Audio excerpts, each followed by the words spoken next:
नमस्कार, हम चंदन यादव अपने सबके स्वागत करतनी अपन YouTube चैनल में, जहां हमनी भोजपुरी में हर एक टॉपिक के समझे के कोशिश करेनी सन। तो आज के हमनी के part of speech zone continuous रूप से पढ़ रहल बानी सन, ओकरे एगो पार्ट हुए वर्ब। और वर्ब के बारे में हमनी पढ़ल जा, सीखल जा कि वर्ब कथी कहल जाला, कैसन वर्ड के वर्ब कहल जाला। तो हमनी सबसे पहले वर्ब के नेपाली में क्रियापद कहल जाला। वर्ब के नेपाली में क्रियापद कहल जाला। अब अगर परिभाषा डेफिनेशन से समझे के कोशिश करल जा कि वर्ब कौन चीज के कहल जाला। जुन शब्द ले वाक्य में कर्ता ले गरेको काम बोध गराउँछ त्यसलाई वर्ब भनिन्छ। मतलब बहुत अच्छा से समझी, जुन शब्द ले कसले शब्द ले वाक्यमा कर्ताले गरेको कामलाई बोध गराउँछ त्यसलाई वर्ब भनिन्छ। मतलब कि अगर कोनो सेंटेंस बा और उस सेंटेंस में एगो कोनो ऐसन शब्द बा जौन शब्द कथी जनावता त कर्ता मतलब सब्जेक्ट के कोई काम के जनावता। अगर कोनो भी सेंटेंस बा और उस सेंटेंस में बहुत सारा वर्ड बा और वो वर्ड में हमनी के सब्जेक्ट के कोई काम अगर कोनो वर्ड जनावता, वो वर्ड के ही वर्ब कहल जाला। जैसे हमने एग्जांपल से समझने की कोशिश करी जा, he eats mango, he eats mango मतलब ऊ आप खान्छ, ऊ आप खान्छ। तो यहाँ बाटे ही और यहाँ बा मैंगो और यहाँ ईट्स बा। तो ईट्स कथी जना होता, तो ही के कोई काम के जना होता मतलब खान्छ। ई खाई लेगो काम है, तो खाई लेगो काम है, तो मैंगो खाई काम के कथी जना होता, इट्स जना होता। माने ही मैंगो खाता, ऊ मैंगो खाता। तो ऊ मैंगो खाता तो मैंगो तो नाउन हो गइल, ही पर नाउन हो गइल। यहाँ इट्स बा जौन एकनी दुनु गोड़ा के संबंध जना होता। ई सब्जेक्ट हो गइल, ई ऑब्जेक्ट हो गइल और ई वर्ब हो गइल। तो ई वर्ब ई दोनों के बीच के रिश्ता जना होता, बीच के कोई काम जना होता, वैसे ई वर्ब है। अब हमने के इंग्लिश में भी डेफिनेशन हम लिख दला बनी, वो भी समझे की कोशिश करी जाए। अ verb is a word that shows action. ई वर्ब ऐसन चीज है, ऐसन वर्ड है जो एक्शन मन कोई काम जनावेला। A verb is a doing word, simply a verb is a doing word. कोई काम के जनावे वाला शब्द ही वर्ब है। अब हमने एग्जांपल से देखल जाए वर्ब का कथी कथी कहल जाला। ईट के, drink, play, is, where, etc. अब हमने यहाँ दूसर का भी एगो मतलब सेंटेंस से समझे की कोशिश कर जाम कि वर्ब कौन चीज है। They are playing football, they are playing football मतलब उनीहरू फुटबॉल खेली रहेका छन्, उनीहरू फुटबॉल खेली रहेका छन्। अभी दे और फुटबॉल के कनेक्शन कौन जना रहल बा, तब प्लेइंग माने कोई काम जना रहल बा, प्लेइंग। तो ई प्लेइंग कथी है, वर्ब है। ई प्लेइंग कथी है, वर्ब है। कैसे उनीहरू खेली रहेका छन्, एक्शन जना होता नु, कोई काम जना होता नु। अब हमने के आर कथी है, तो आर भी वर्बे है, आर भी वर्ब ही है। तो ई कैसन किस्म के वर्ब है, तो सिंपली में हमने आगे पढ़ल जाई और अभी ने बता देता नहीं कि वर्ब के होल एंड सोल दो किस्म से डिवाइड कर जा सकता। दो किस्म के, एगो एक्शन वर्ब और एगो हेल्पिंग वर्ब मतलब एक्सुलरी वर्ब। तो ई आर कथी है, एक्सुलरी वर्ब। कथी हुए, एक्सुलरी वर्ब। ए भी मतलब एक्सुलरी वर्ब और ई भी मतलब वर्ब। अभी एक्सुलरी वर्ब कैसन के कहल जाला, तो जोन वर्ब के और अच्छा से सजा के राखे में मदद करेला ओकरे के कहल जाला हेल्पिंग वर्ब। माने हेल्पिंग वर्ब एकर नामे बा हेल्पिंग वर्ब, एक्सुलरी वर्ब। और एकर नाम हेल्पिंग वर्ब से ही समझ में आवता कि ई कोनो ना कोनो चीज के हेल्प करेला। तो ई कथी के हेल्प करेला, तो अपना साथ में रहल एक्शन वर्ब के हेल्प करेला, मेन वर्ब के हेल्प करेला। तो यहाँ एक्शन वर्ब कौन बा, प्लेइंग बा। तो ई प्लेइंग के हेल्प करता आर, दे आर प्लेइंग फुटबॉल। तो ई दे और फुटबॉल के कनेक्शन जनावता प्लेइंग और आर। तो यहाँ आर के तो एक्सुलरी वर्ब कह सकल जाता, पर प्लेइंग के वर्ब कहल जाए और एक्शन वर्ब कहल जाए। तो वैसे ही हमने आगे अभी वर्ब के बारे में समझ गए सन और आगे एकरा के दो पार्ट्स में जैसे हमने डिवाइड कइल जा सकता, एगो एक्शन वर्ब और एगो हेल्पिंग वर्ब मतलब एक्सुलरी वर्ब। उ दोनों वर्ब का ई भी हमने सीखे के कोशिश कइल जा। जौन हमने वर्ब के दो गो पार्ट में डिवाइड कइल जाता, एगो एक्शन वर्ब और एगो एक्सुलरी वर्ब या फिर हेल्पिंग वर्ब। तो एक्शन वर्ब के बारे में पहले समझल जा। एक्शन वर्ब के नेपाली में कार्य क्रिया कहल जाला। कार्य क्रिया थोड़ा अजीब बा और एकदम इंटरेस्टिंग भी बा। Action verb is a verb that expresses action. ई वैसन वर्ब है जौन एक्शन के एक्सप्रेस करला मतलब बतावेला, कोई काम के बतावेला, एक्शन के बतावेला, जैसे रन, थिंक, गो, ईट, ईटीसी। अब हम एग्जांपल से समझे की कोशिश करी जाए एक्शन वर्ब कौन है कैसन है। तो he runs very fast, he runs very fast. तो यहाँ एक्शन वर्ब कोई काम के बतावेला, तो उ बहुत तेज दौड़ेला, उ बहुत तेज दौड़ेला। तो तेज दौड़ेला कथी करेला, तेज दौड़ेला कथी करेला, तो दौड़ेला। ही रन्स वेरी फास्ट, उ कथी करेला, उ बहुत तेजी में कथी करेला, तो दौड़ेला, दौड़ेला। तो दौड़ेला का मतलब रन्स, उ बहुत तेजी में कथी करेला, तो दौड़ेला, तो रन्स। मतलब काम जनावत कि नहीं जनावत, क्रिया जनावत कि नहीं जनावत, ओकर कई काम जनावता कि उ दौड़ेला, बहुत तेज में दौड़ेला। तो वैसे रन से यहाँ कथी हो जाए, वर्ब हो जाए। और कैसन वर्ब होई, तो एक्शन वर्ब हो जाए। कैसन वर्ब होई, एक्शन वर्ब हो जाए। You go to your home, you go to your home, you go to your home. यहाँ तिमी घर जाऊ, तिमी आफ्नो घर जाऊ मतलब कहाँ जाऊ, आफ्नो घर जाऊ। तो आफ्नो घर में और यू में एगो क्रिया के भूमिका निभा रहा बा जाऊ, जाऊ। तो यहाँ जाऊ मतलब कथी हो गई, गो। तो यहाँ गो कथी हो गई, एक्शन वर्ब। यहाँ गो कथी हो गई, एक्शन वर्ब माने काम के जनावता, क्रिया के ऊपर प्रतिक्रिया के जनावता। वैसे यहाँ एक्शन वर्ब यहाँ गो बा। और बहुत आसानी से समझे लायक एक्शन वर्ब के सिंपली एक्शन वर्ब 5 गो वाला जौन हमने पढ़े सन V1, V2, V3, V4, V5। ई जौन V1, V2, V3, V4, V5 बानू, ई एमे जितना पढ़ी उ सब के ही एक्शन वर्ब कहल जाला। सिंपल भाषा जितना भी V1, V2, V3, V4, V5 होला उ सब एक्शन वर्ब है सारा A to Z। ओकरा बाहर एक्शन वर्ब दोसर ना होला, ओकरा बाहर एक्शन वर्ब दोसर ना होला। जितना भी V1 देख लिए और V5 समझ जितना भी रहला, जितना भी हजारों लाखों पढ़ी उ सब ही एक्शन वर्ब चिन्हे के अब झंझटे खत्म। तो यहाँ रन्स बा हमनी के पता बा ई कथी है, V5 है। यहाँ गो बा ई V1 है।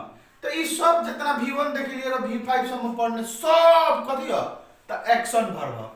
पर एगो बात का तोहनी सबके अपने सबके पता बा कि है जो हमने V1, V2 कहनी सन, V3, V4 और V5 ई सिर्फ बुझेला ही V1, V2, V3, V4, V5 कहनी सन। पर एकर नाम ई ना हो, एकर नाम ई ना हो। एकर एग्जैक्ट कथी कहल जाला हमनी कुछ समझे के कोशिश कइला। कैसे हमनी ग्रामर पढ़तनी सन, इंग्लिश पढ़तनी सन, तो एकरा के इंग्लिश में समझे की कोशिश कइला ना। तो हमनी ठीक बा हमनी रटेला ई सजिलो होला, हमनी रट लेवनी सन V1, V2, V3, V4, V5। पर वास्तव में ओकर नाम ग्रामेटिकली V1 ना होला, ओकर नाम कुछ और होला। हमनी उस समझे की कोशिश कइला, उ जाने के ओकरा के नोट कइल जा। हमनी जोन V1, V2, V3, V4, V5 पढ़े सन वास्तव में ओकर नाम उ ना है। बस हमनी अपना के सजिलो होखो ओसे ही शुरू से उहे पढ़ता रहल बनी सन। 100 में 100 आदमी के ई बहुत कम आदमी के पता होई कि वास्तव में ओकर नाम का है। पर हमनी के जनरली इहे यूज करे सन। पर एग्जैक्टली ग्रामेटिकली हमनी के V1 के का कहल जाला, V2 के का कहल जाला, V3 के का कहल जाला, V4 के का कहल जाला, V5 के का कहल जाला, हम सब लिख देले बानी। और एक गोड़ा के नाम एक गो नहीं, कोनो के दू गो तीन गो भी बा, चार चार गो भी नाम बा। तो हमनी ई समझे की कोशिश कर जाम कि कथी के कथी कहल जाला। अब V1 के रूट वर्ब भी कहल जाला, root verb, main verb, plural verb, present form of verb. ई V1 present form of verb का कहल जाला, का से प्रेजेंट टेंस के इंडिकेशन है। अब V2 के simple past form of verb, मतलब ई पास्ट फॉर्म जनावेला, वैसे V2 के simple past form of verb कहल जाला।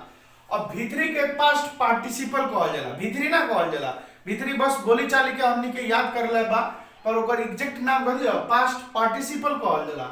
अब V4 के जेरंड कहल जाला और आईएनजी वर्ब कहल जाला, V4 के जेरंड या फिर आईएनजी वर्ब कहल जाला।